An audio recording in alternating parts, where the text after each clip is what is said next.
If there's one thing about you guys, either as musicians or as people, that you want the world to know, but people haven't really talked about yet, what is it about you? Man. I know it's a curveball question. That is quite the curveball. And we gotta be careful what we say. Yeah.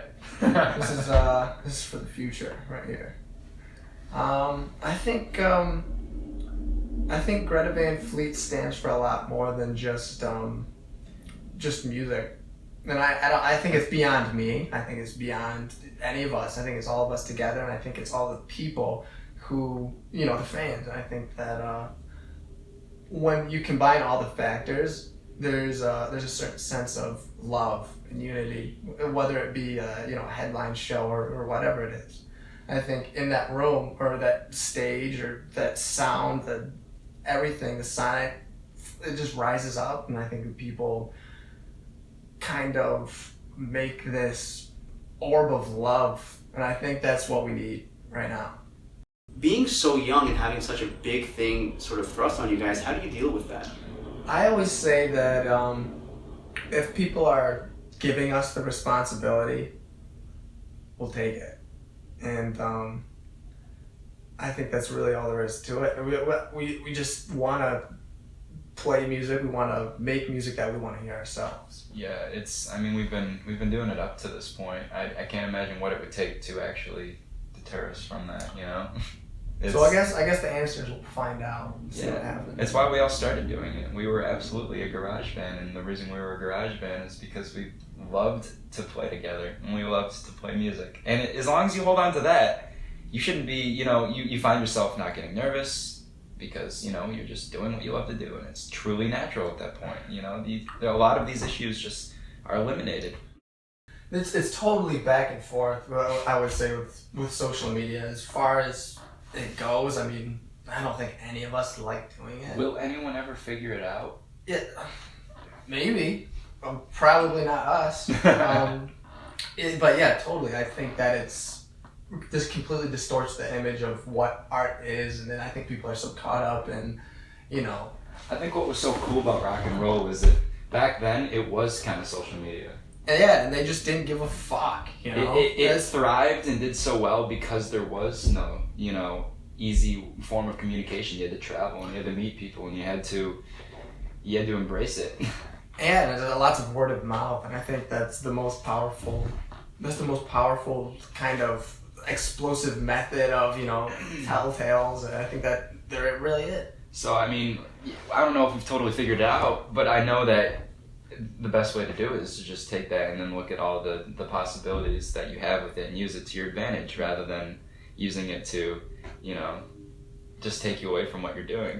It's worked well for us. It's worked well for us. I would prefer that it didn't exist at all. Yeah.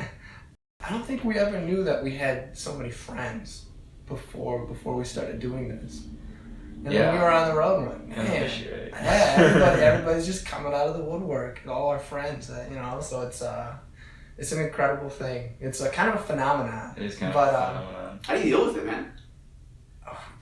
We don't put up with bullshit. It means a lot when you stay true to yourself. I think, as long as you're meeting that person, and they may be a different person, but as long as you're the same person, or at least initiating it, then that's all you can really do to handle it. There's nothing you can do to control the other person. It's just kind of, it eats at your soul a little bit. Yeah. In what sense? It's a little bit draining to know that it's not that.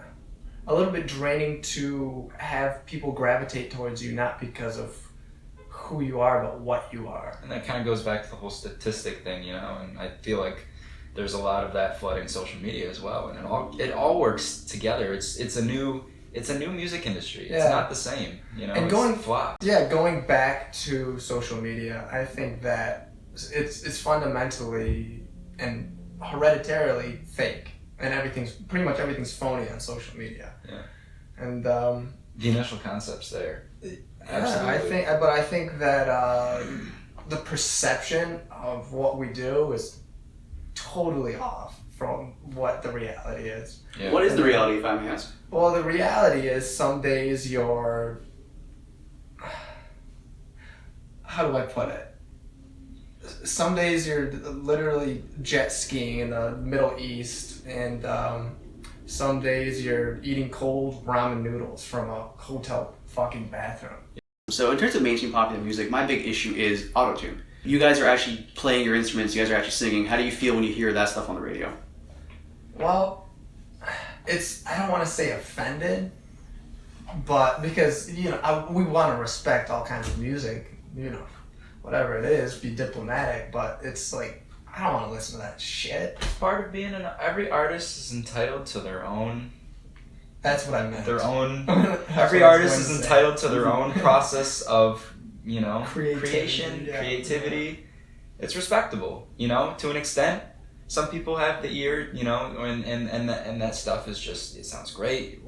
But you can't. The problem is you can't associate it then in any shape or form with rock and roll, just because that is not how it was bred. That is not how the genre was bred. It's all about kind of classifying it a little bit. Good music is imperfect, and that's the fact of the matter. And I think that the best things in music are mistakes. That they're technically not even just wrong. Perfect, just human. Yeah, just human. Because when I hear a pop song on the radio, everything is absolutely spot on. The drums are right on top of the beat. Every note is right there. And then you get the great songs in the past few years have been like Adele. Like some of those songs, she goes in that top register and her voice breaks out. Oh yeah, her voice will crack, and and it's sure that's not the best take. That's what keeps it human, Yeah, it's like goosebumps, like Hosier, stuff like that. One. Just like instruments, human, and I think that that's what we do it for. When we're in the studio, we want to capture a performance, and I think that this is kind of what we grew up on. And a lot of the time, people ask. And it's kind of weird because it's not really, to us, it doesn't really make sense. They say, why did you decide you wanted to play rock music? And we go, we didn't really decide that. It just kind of happened. That's the sound that's generated when we're all put together. We play all types of music. We do. We don't just play rock and roll music. We play all types of music. Country and Western. Yeah. Well, what I read, I know you're into folk music, you're into jazz. Particularly with folk, so I'm Armenian. I grew up with folk music myself. What kind of folk music are you into? So growing up, we were all exposed to the John Denver, the Peter, Paul and Mary, the Bob Dylan, just all these different interpretations of folk. And to me, what really caught my attention was the fact that it was just so beautiful. It's the production necessarily wasn't what made the track, so great. It's the songwriting, and it's the original intentions and the message and the lyrics, and just those songs have shelf life. I don't care what you say, they absolutely have shelf life. And how many times have people covered Bob Dylan songs because they're just amazing songs? Yeah. And that goes back to the roots of like Crosby, Stills, Nash and Young, and all the capillaries of that work. And I think it's like every genre, there's a magic to it. Yeah, it's so beautiful when you can listen to. I mean, these people aren't doing anything special. There's no like studio tricks going on. They're just sitting down, playing the guitar and singing, throwing some harmonies, and it's absolutely beautiful. Do you guys think that rock and roll can ever get to a point where it's at the top of the industry again, or top of the mainstream music? Absolutely. Anything can. And I think that's kind of the vision. And I hope that, like, once again, rock and roll is not just, drums, bass, guitar, the screaming vocal. It can literally be anything. It's not a sound. It's not even an instrument setup. It's an emotion. It's a feeling. It's a lifestyle too, in a way. It is a lifestyle. Pretty much everything that we've talked about. And so yes, absolutely. I think rock and roll will surface again as popular music.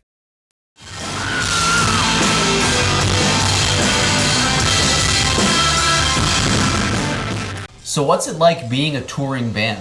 How's life on the road? So we were just talking about it on the way here, actually. It's the most consistently inconsistent job in the entire world. You never know what the next day is going to be. For example, tonight we're going to leave at 10 p.m. and we're going to go from here in Toronto to New York City. We're going to do the same thing. We're going to do about 6 hours of press. We're going to go home for 4 days, which is probably the 4 days out of the 4 weeks of the year that we're going to be home. So I think it's a lot harder than I think a lot of people understand. Yeah, it's like you said, not necessarily harder or easier, but it's just not what they think, you know. And I could sit here all day and probably tell you a bunch of things, you know. We're young, so it's, you know, it's even different at that point too. It's almost unrelatable.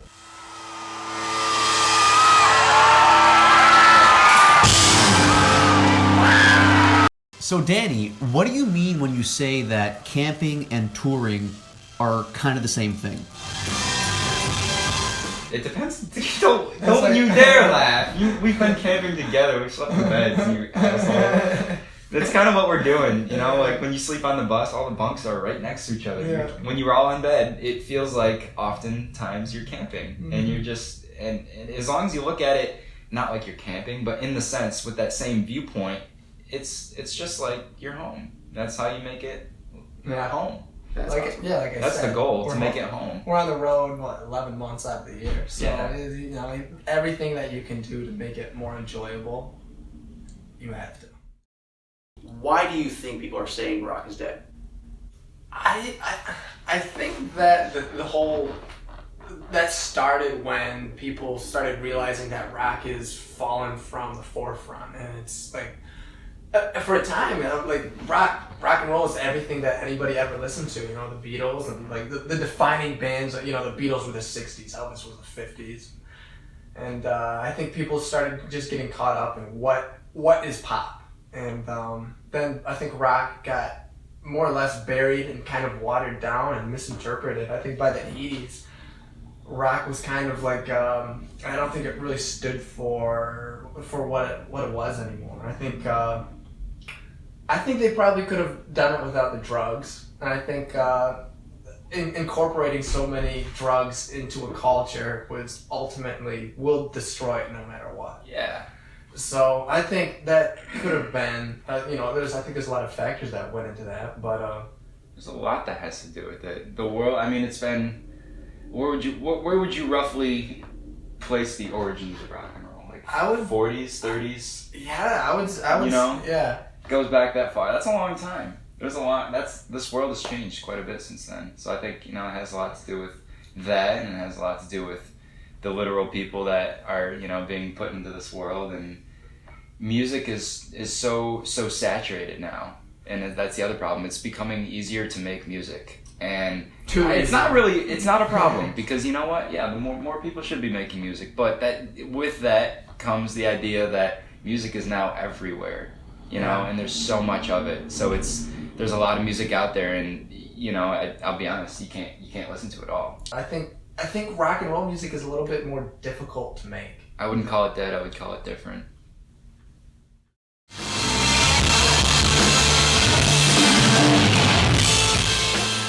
So I heard you guys love coffee. Is that true? Coffee. But yeah, every morning. That was one of my like specific things. Like I was picky about my coffee, and you kind of need little like hobbies like that. I'd say none of us have problems, but we have this intense appreciation of it. I fucking love coffee. Yeah, I love coffee too. Yeah, I mean, I like good coffee. There's definitely a lot of bad coffee out there. But we are offered a coffee a lot on tour, so it's you know.